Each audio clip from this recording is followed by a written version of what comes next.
महाभागवत पुराण महात्म तृतीय अध्याय श्लोक संख्या 60 से लेके श्लोक संख्या 72 तक।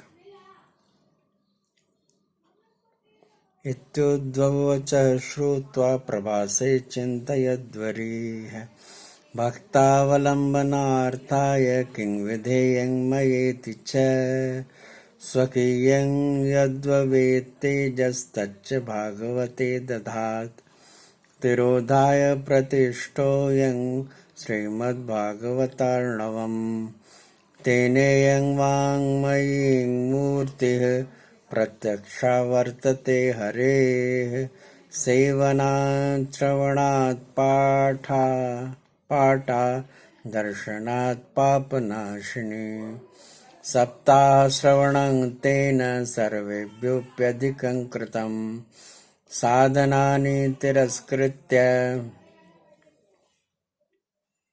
कलो धर्मोऽयमीरितः दुःखदारिद्र्यदौर्भाग्यपापप्रक्षालनाय च कामक्रोधजयार्थं कलो धर्मोऽयमीरितः अन्यथा वैष्णवी माया देवैर्विदुषु दुस्त्यजा कथं त्याज्य भवेन् पुंभः सप्ताहोतः प्रकीर्तितः।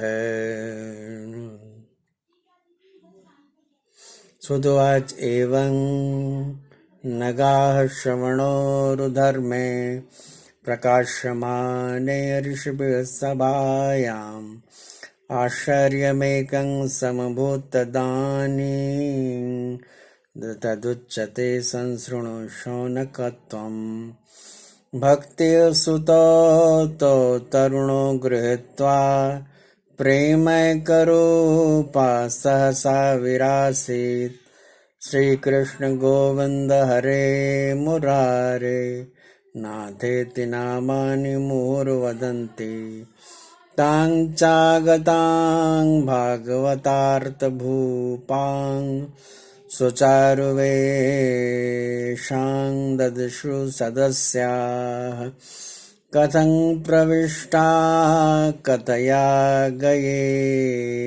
गतेयं मध्ये मुनीनामिति तर्कयन्तः ऊचुः कुमारा वचनं तदानीं कथार्थयो निश्यति तादुनेयम्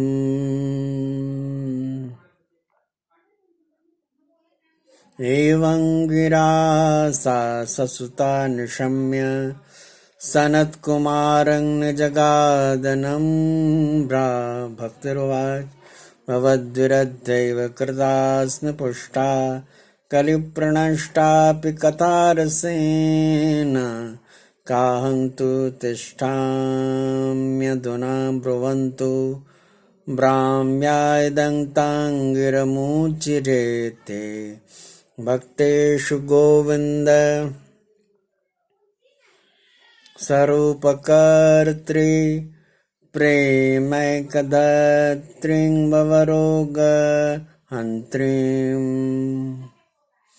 सत्त्वां च तिष्ठव्यसुधैर्यसंश्रया निरन्तरं वैष्णवमानसानि ततोऽतिदोषा कलिजायिमे त्वां द्रष्टुं न शक्त्वा प्रभवोऽपि लोके एवं उदाज्ञावसरेऽपि भक्ति स्तदा निषण्णा हरिदासचित्ते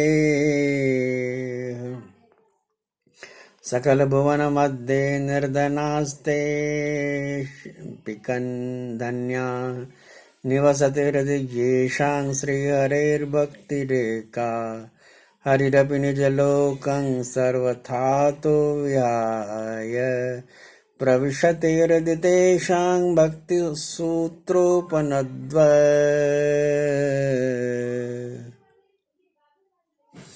ब्रह्मोद्यते किमधिकं महिमानमेवं ब्रह्मात्मकस्य भुवि भागवतादिभिधस्य संश्रयान्निगदिते लभते सुवक्ता श्रोतापि कृष्ण समता मलमन्यधर्मे।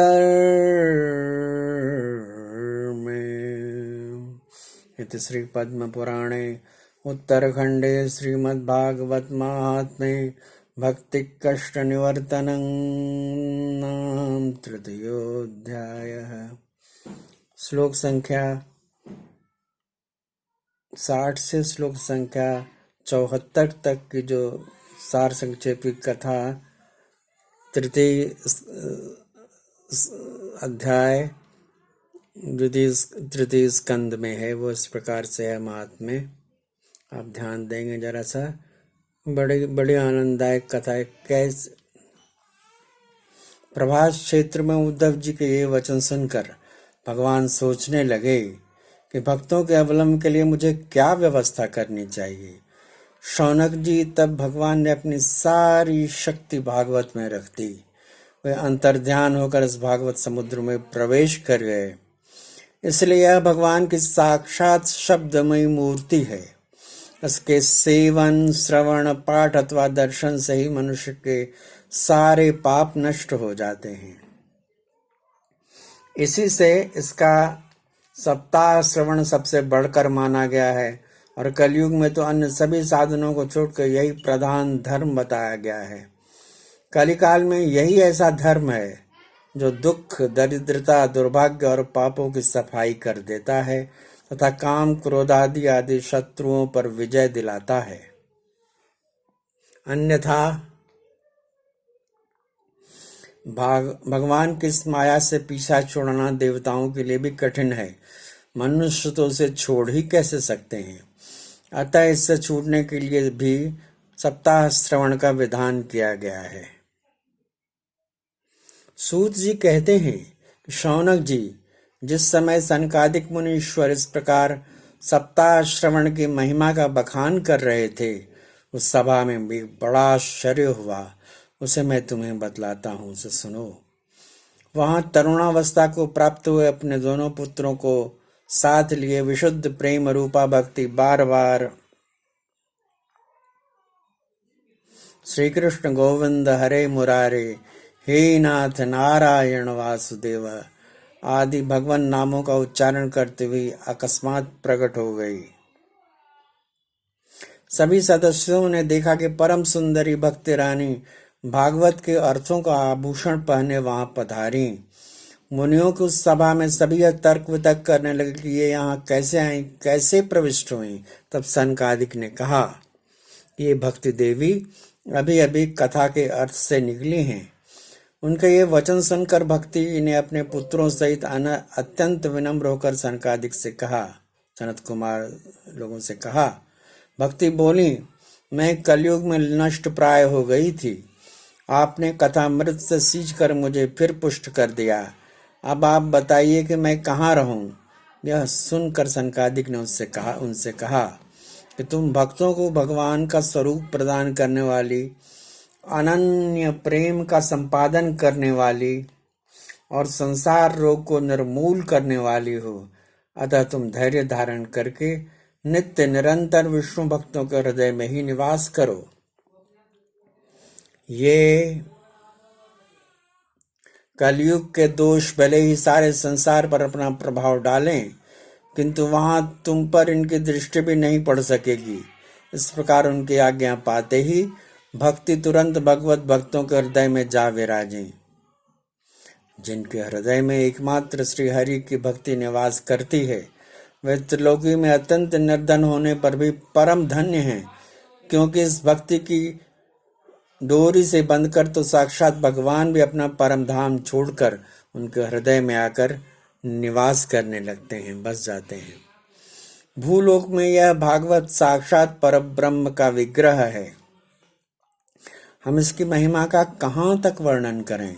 इसका आश्रय लेकर इसे सुनाने तो सुनने और सुनाने वाले दोनों को ही भगवान से कृष्ण की समता प्राप्त हो जाती है। अतः इसे छोड़कर अन्य धर्मों से क्या प्रयोजन है। श्लोक संख्या 60 से श्लोक संख्या 74 का जो सार संक्षेप अर्थ विवरण था उस प्रकार प्रस्तुत हुआ।